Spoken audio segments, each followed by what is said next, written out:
দেশ বাংলা ইলেকট্রনিক্সের নতুন আর একটি ভিডিওতে সবাইকে স্বাগত জানাচ্ছি। আশা করি সবাই ভালো আছেন।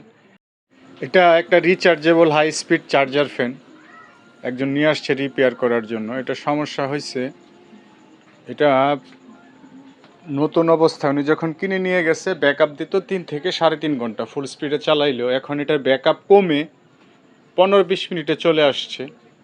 তো আমরা এটার ব্যাটারিগুলো চেঞ্জ করব আর আপনাদের সাথে শেয়ার করব যে ভিতরে যে ফ্যানগুলোর কোয়ালিটি কেমন থাকে, ভিতরে কেমন ব্যাটারি থাকে, কেমন সার্কিট থাকে, ব্যাকআপ কেমন দেয়, আরও কিছু খুঁটিনাটি তথ্য আপনাদের সাথে শেয়ার করব।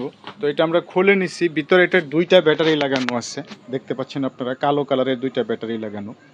তো 2টা ব্যাটারি সিরিজে কানেকশন করা, তার মানে 3.7 ভোল্ট 3.7 ভোল্ট চার্জ দিলে ব্যাটারি 2টা 4 ভোল্টের মতো হয়। তার মানে 448 ভোল্টে মোটরটা অপারেট হয়। এটার মধ্যে যে মোটরটা লাগানো আছে, আমার মনে হচ্ছে ব্রাশলেস মোটর লাগানো আছে। এই মোটরগুলো দীর্ঘদিন সার্ভিস দিতে পারে টানা, কোনো ধরনের সমস্যা ছাড়াই।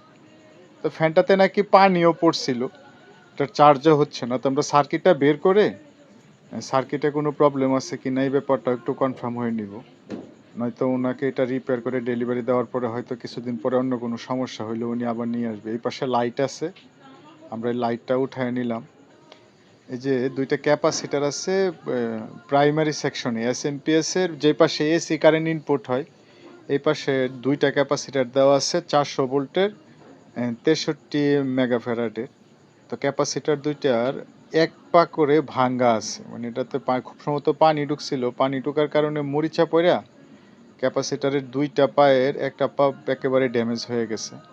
তো এক পায়ে লাগানো আছে ক্যাপাসিটারগুলো, তো আমরা ক্যাপাসিটারগুলো চেঞ্জ করে দিব। এই সাইজের বিভিন্ন কোম্পানির অনেক মডেলের ফ্যান পাওয়া যায় বাজারে। এগুলোর সার্কিটের ধরনও বিভিন্ন রকমের হয়। যেমন এটাতে বেশ বড় সড়ো একটা সার্কিট লাগানো আছে, এসি 220 ইনপুট হয় চুপার দিয়ে, এটা ডিসি 10 ভোল্ট তৈরি করে তারপর ব্যাটারি 2টা চার্জ করা হয়। আবার কিছু ফ্যান পাওয়া যায় যেগুলো 3.7 ভোল্টের, মানে 4 ভোল্টে 5 ভোল্টে অপারেট হয়। ওগুলোতে আসলে ওই এসি ইনপুট হয় না, ওগুলো চার্জার দিয়ে চার্জ করা যায়, মোবাইল চার্জার দিয়ে বা যে কোনো 5 ভোল্টের চার্জার দিয়ে। ওটিতে এই সি টাইপের বা বি টাইপের মিনি ইউএসবি টাইপের চার্জিং কানেক্টর দেওয়া থাকে। তো মূলত মোবাইলের চার্জারগুলো দিয়ে এগুলো চার্জ করা যায়। আবার কিছু ফ্যান পাওয়া যায় যেগুলো সরাসরি এসি ইনপুট করে ওটার ভিতরে চার্জিং সিস্টেম করা থাকে, তারপরে ওইটার ভিতরেই ব্যাটারি চার্জ করার ব্যবস্থা থাকে, মোবাইলের চার্জার সিস্টেম থাকে না। তো আমি যে ফ্যানগুলো এই পর্যন্ত খুলছি, এই সাইজের ফ্যানগুলো, এর মধ্যেই ফ্যানটার বেশ ভালো কোয়ালিটির। এই যে রেজিস্টারটা দেখতে পারতেছেন, এটা পুইরা গেছে, এটা ফিউজ রেজিস্ট্যান্স হিসেবে ব্যবহার করা হয়েছে এসি ইনপুটের এখানে। তার মানে এটা মিটারে যখন মাপতেছিলাম তখন ভ্যালু শো করতেছিল না, আমরা এই রেজিস্ট্যান্সটাও চেঞ্জ করে দিব। আর যে ক্যাপাসিটার 2টা আছে, 400 ভোল্টের 2টা ক্যাপাসিটার দেওয়া আছে, ক্যাপাসিটার 2টা প্যারালালি কানেকশন করা, আসলে প্রপারলি ভোল্টেজ ফিল্টারিং করার জন্য বা একটু ভালো অ্যাম্পিয়ারের আউটপুট পাওয়ার জন্যই প্রাইমারি সেকশনে প্যারালালি 2টা ক্যাপাসিটার ব্যবহার করা হয়েছে। তো আমরা ক্যাপাসিটার 2টা পাল্টায় নতুন 2টা ক্যাপাসিটার লাগাই দিব, আর রেজিস্ট্যান্সটাও আমরা পাল্টায় নতুন আর একটা রেজিস্ট্যান্স লাগাই দিব। আমার মনে হচ্ছে ফ্যানটা এর আগে উনি কোথাও দেখাইছে, দেখানোর পরে এটা ওই যে চার্জ হচ্ছিল না, প্রাইমারিতে সমস্যা, এই কারণে পরে এটা রিপেয়ার করে নাই, ওখান থেকে নিয়ে আসছে। তো এই ফ্যানটা আসলে, ফ্যানগুলো বাজারে মার্কেটে বিভিন্ন ধরনের ফ্যান পাওয়া যায়, কোয়ালিটিও বিভিন্ন রকম হয়, দামও বিভিন্ন রকমের হয়। গতকালকে আমি সেম সাইজের একটা চার্জার ফ্যান খুলছিলাম, এরকম হাই স্পিড চার্জার ফ্যান, ওইটা নিয়ে আসছিল। ওইটার যে চার্জিং পোর্টটা ছিল, ওই মোবাইলের চার্জার কানেক্ট করে চার্জ করতে, ওই পোর্টটা ভাঙ্গা ছিল, ওইটা চেঞ্জ করতে নিয়ে আসছিল এক কাস্টমার।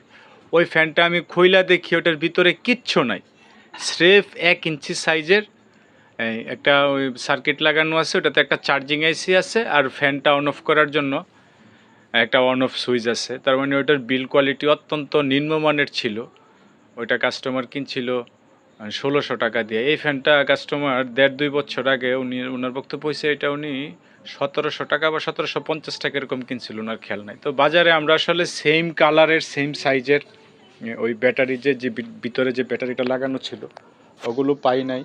এর চেয়ে অল্প একটু বড় ভিন্ন কালারের আমরা 2টা ব্যাটারি পাইছি 3.7 ভোল্টের। তো 2টা ব্যাটারি আমরা সিরিজে কানেকশন করব, কানেকশন করলে মোটামুটি 8 ভোল্টের আউটপুট পাওয়া যাবে।